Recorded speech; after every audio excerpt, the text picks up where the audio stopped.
الحمد لله الذي خلق السماوات والأرض وجعل الظلمات والنور ثم الذين كفروا بربهم يعدلون. هو الذي خلقكم من طين ثم قضى أجلا وأجل مسمى عنده ثم أنتم تمترون. وهو الله في السماوات وفي الأرض يعلم سركم وجهركم ويعلم ما تكسبون. الحمد لله فاطر السماوات والأرض جاعل الملائكة رسلا أولي أجنحة مثنى وثلاث ورباع يزيد في الخلق ما يشاء إن الله على كل شيء قدير.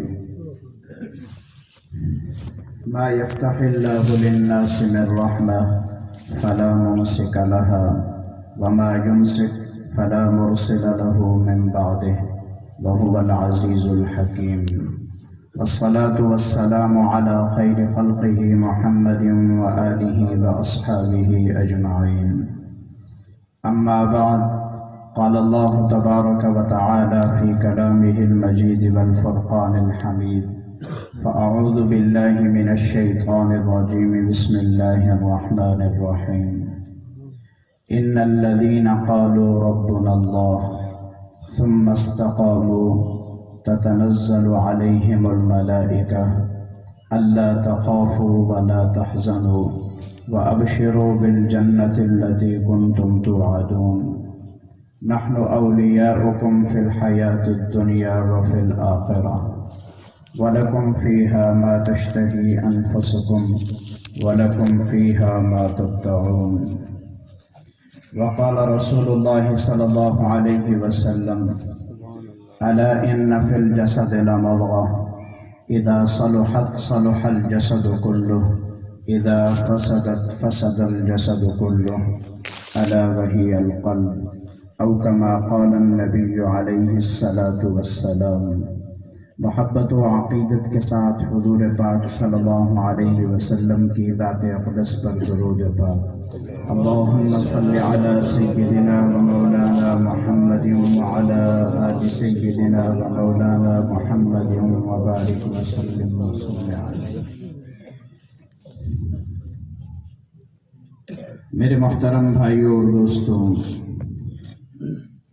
انسان اس کائنات میں اکیلے زندگی نہیں گزار سکتا ہے.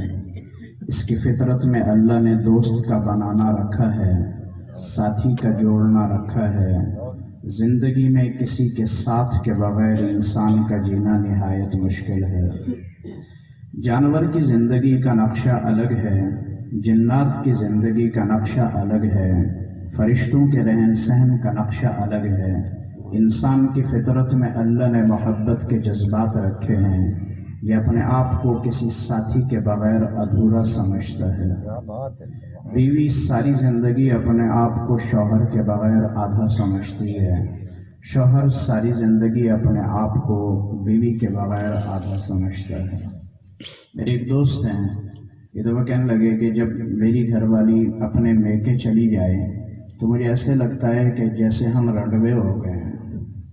تو انسانی زندگی کے جذبات ہیں کہ یہ اکیلے نہیں رہ سکتا ہے. اسے زندگی گزارنے کے لیے کسی ساتھ کی ضرورت ہوا کرتی ہے. اگر اسے کوئی ساتھی نہ ملے تو یہ سمجھتا ہے کہ کائنات میں میرا ہے ہی کوئی نہیں. تو جب یہ اندر کا جذبہ ہے کہ یہ اکیلے نہیں رہ سکتا ہے تو یہ زندگی میں کسی نہ کسی کو اپنا ساتھی بناتا ہے، کسی کا سہارا تلاش کرتا ہے.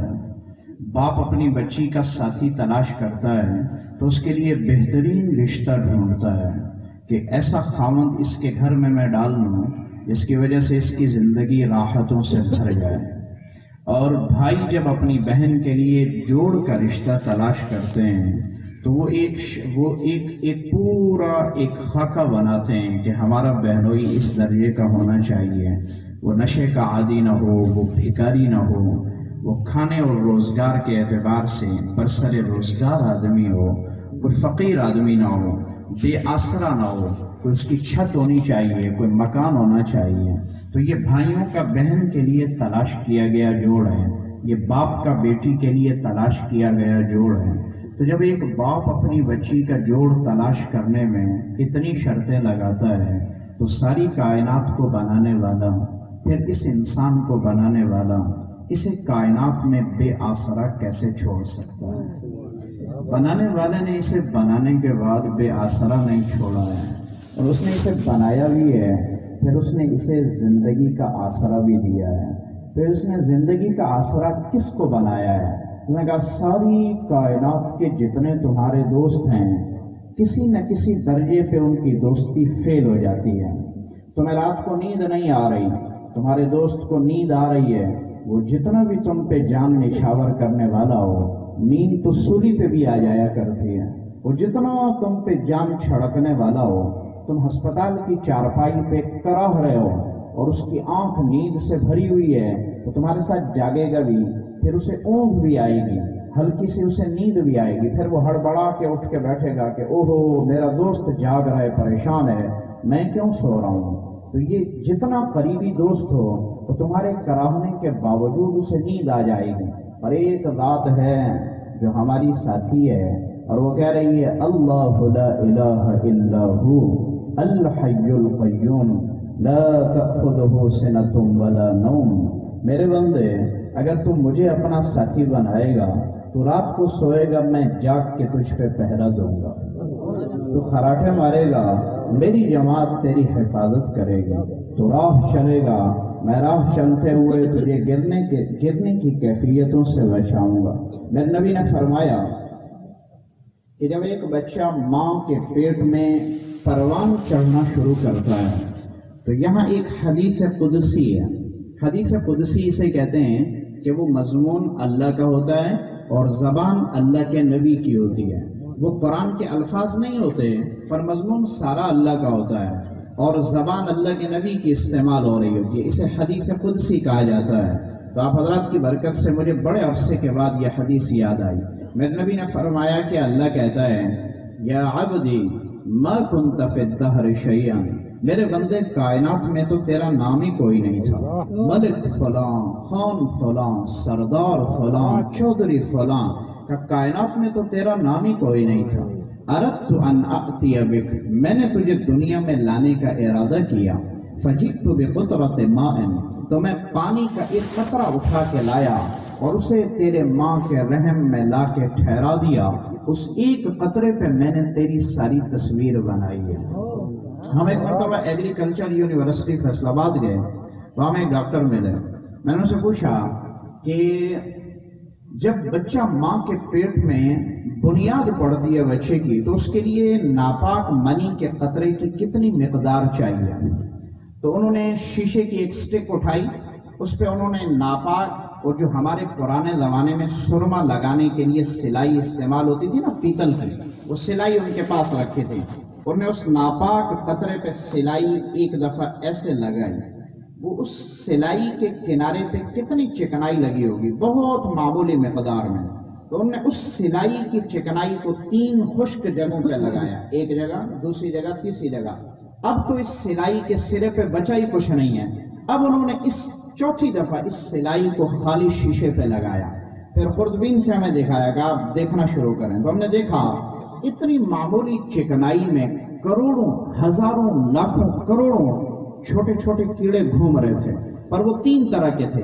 ایک کیڑا یوں گھوم رہا ہے گول دائرے میں، اور ایک بڑے آرام سے سفر کر رہا ہے، اور ایک بڑی تیزی کے ساتھ جا رہا ہے۔ مجھے کہنے لگے مولوی صاحب یہ جو گول گھوم رہا ہے ایک کسے کھاتے دا کوئی نہیں، یہ جو آرام سے جا رہا ہے یہ بھی کسے کھاتے دا کوئی نہیں، یہ جو تیزی کے ساتھ جا رہا ہے کہ یہ تیزی سے جانے والا کیڑا ماں کے رحم پہ جا کے دستک دیتا ہے۔ اس کیڑے کی اپنی جان کتنی ہے، وہ چکنائی کتنی ہے، بہت معمولی سے، پھر وہ اس میں بسنے والے کروڑوں کیڑوں میں سے اس کی جان کتنی ہے، بہت معمولی سے، جس کو یہ آنکھ دیکھ بھی نہیں سکتی ہے، پھر اتنا معمولی کیڑا ماں کے رحم پر جا کر دستک دیتا ہے، اس دستک پہ اللہ کی طرف سے کھلنے کی آواز آ جائے تو یہ دروازہ کھلتا ہے اور یہ کیڑا رحم کے اندر داخل ہوتا ہے، آسمان سے رحم کے دروازے کو بند کر دیا جاتا ہے، اور اتنے چھوٹے کیڑے پہ اللہ کائنات کے انسان کو بنانا شروع کرتا ہے۔ هل أتى على الإنسان حين من الدهر لم يكن شيئا مذكورا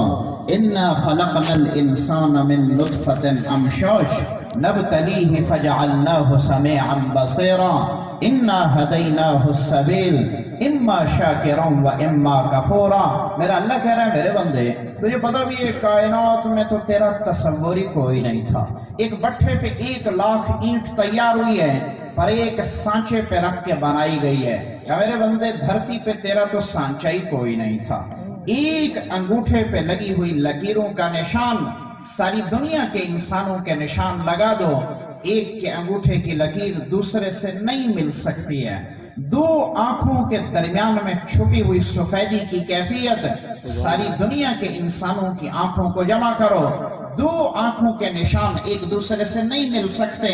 هل اتى على الانسان حين من الدهر لم يكن شيئا مذكورا. تو میرا اللہ کہہ رہا ہے میرے بندے دنیا میں تو جسے بھی دوست بنائے گا مجھے ان سب سے زیادہ وفادار پائے گا.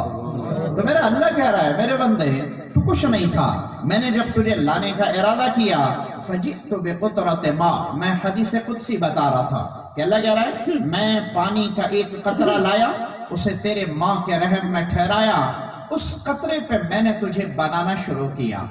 ہر 40 دن کے بعد میں نے اسے نئی شکل دی ہے، یہ ناپاک پانی کے شکل میں، پھر یہ خون کی شکل میں، پھر اس میں ہڈیوں کا خول، پھر اس پہ چڑھا جانے والا گوشت ہے.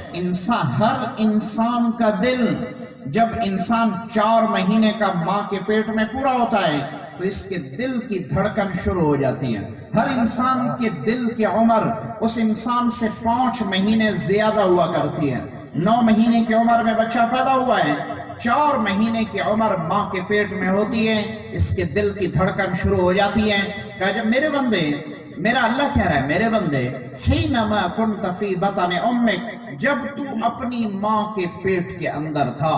اب اس مضمون کو کان کے چسکے کے بجائے اسے اس انداز سے سنیں کہ یہ میں اپنے اللہ کے سامنے کھڑا ہوں اور میرا اللہ مجھ سے کہہ رہا ہے یا عبدی میرے بندے ما کنت فی الدہر شیئا، دھرتی پہ تو تیرا نام ہی کوئی نہیں تھا. اللہ بخش، ملک فلاں، چودھری فلاں، کائنات میں تو تجھے جانتا ہی کوئی نہیں تھا. حینما اردت ان تأتی فی الدہر، جب میں نے تجھے کائنات میں لانے کا ارادہ کیا جئت بقطرۃ ماء، تو میں پانی کا قطرہ لایا، اسے ماں کے رحم میں ٹھہرایا، پھر میں نے اسے پالنا شروع کیا. اب میرا اللہ کہہ رہا ہے میرے بندے کان بطن امک، تیری ماں کے پیٹ کا یہ انداز تھا، نہ روشنی پہنچ سکے نہ ہوا پہنچ سکے. فامرت الحیات ان تستحیی، میں نے زندگی کو حکم دیا کہ ان اندھیروں میں بھی تو نے پہنچ کے رہنا ہے. کہ ساری کائنات کہہ رہی ہیں یہاں زندگی کا سامان نہیں پہنچ سکتا، پر میں نے اپنے حکم سے تیری زندگی کو پہنچا کے دکھایا ہے.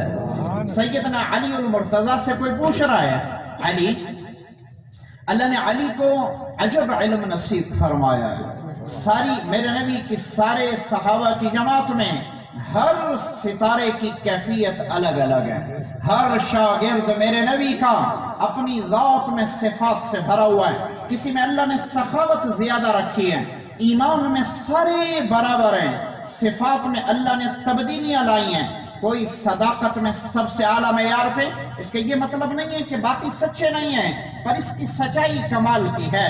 جیسے یہ سارے مرد ہیں، یہ سارے مرد ہیں، اس کا یہ مطلب نہیں کہ کوئی مرد کسی سے کم ہے، پر ہر مرد کی صفت الگ الگ ہے. ایمان میں سارے صحابہ برابر، صفات میں اللہ نے ہر ایک کا مرتبہ بڑھایا ہے.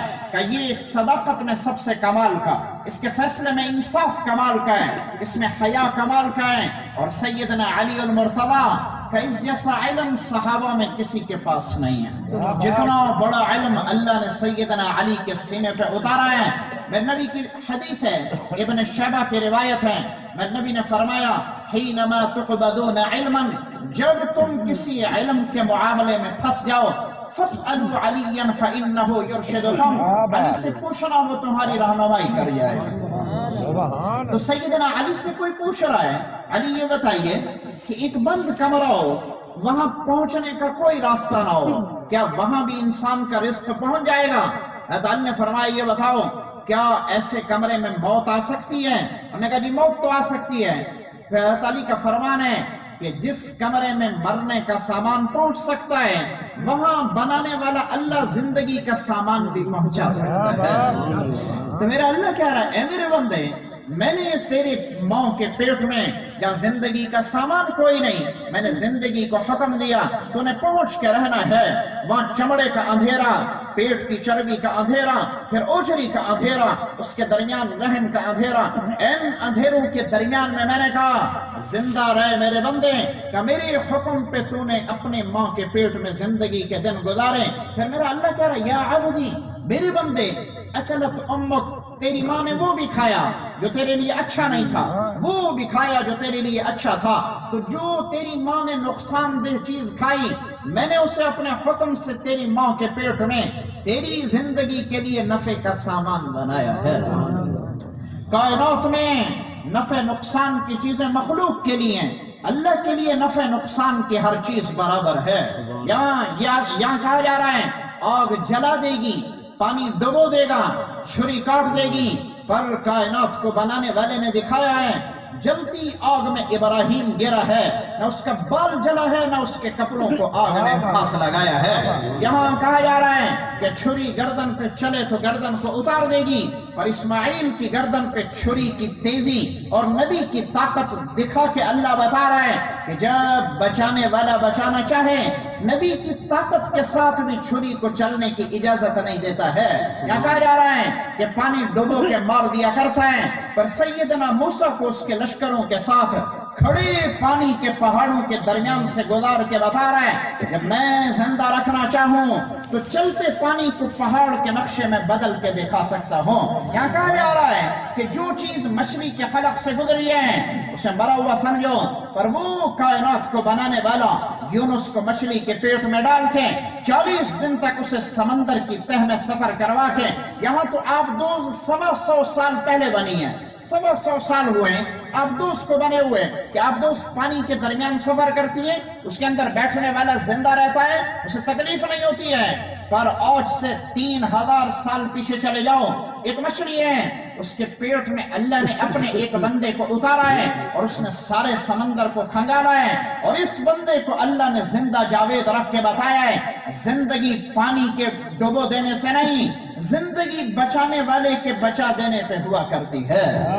تو میرا اللہ کہہ رہا میرے بندے، جب تو اپنی ماں کے پیٹ کے درمیان میں تھا تیری ماں نے نقصان کی چیز کھائی، میں نے نفع بنایا، اسے نفع کی چیز کھائی، میں نے تیری جان کو بڑھایا۔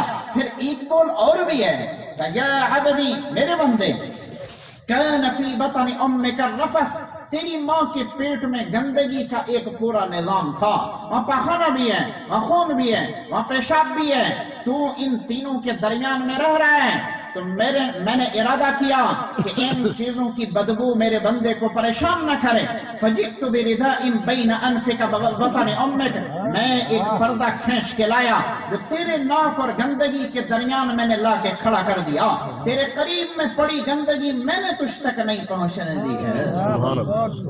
میرے بندے جب تو پہنچا اذا وصلت الى 9 اشہر، جب تو 9 مہینے کی عمر کو پہنچا، پھر دنیا کے علم نے کہا ہے کہ میرا بچہ ڈاکٹر کے آپریشن سے ہوا ہے، دائی کی محنت سے ہوا ہے، ہسپتال والوں کی محنت سے ہوا ہے، پر 14 صدی پیچھے میرے نبی کا علم بھی کچھ کہتا ہے، کائنات کو بنانے والا بھی کچھ کہہ رہا ہے۔ میرے نبی نے فرمایا کہ اللہ کہتا ہے جب تو ماں کے پیٹ میں 9 مہینے کی عمر کو پہنچا میں نے فرشتوں کی ایک جماعت بھیجی، ارسلت جماعتا من الملائکہ، میں نے فرشتوں کی جماعت بھیجی، اس فرشتے نے پر بچھایا تیری ماں کے پیٹ کے قریب، پھر تجھے حکم دیا اخرج باذن ربک، اللہ کے حکم سے باہر آ جا۔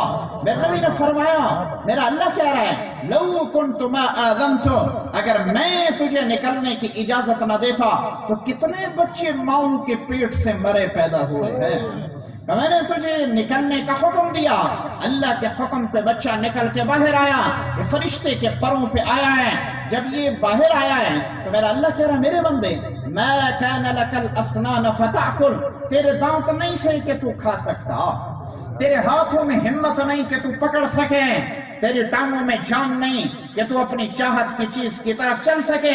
فَأَرْسَلْتُ رِزْقِكَ فِي ثِدْيَيْ أُمِّكَ، میں نے تیرا رزق تیری ماں کی چھاتی میں اتار دیا ہے.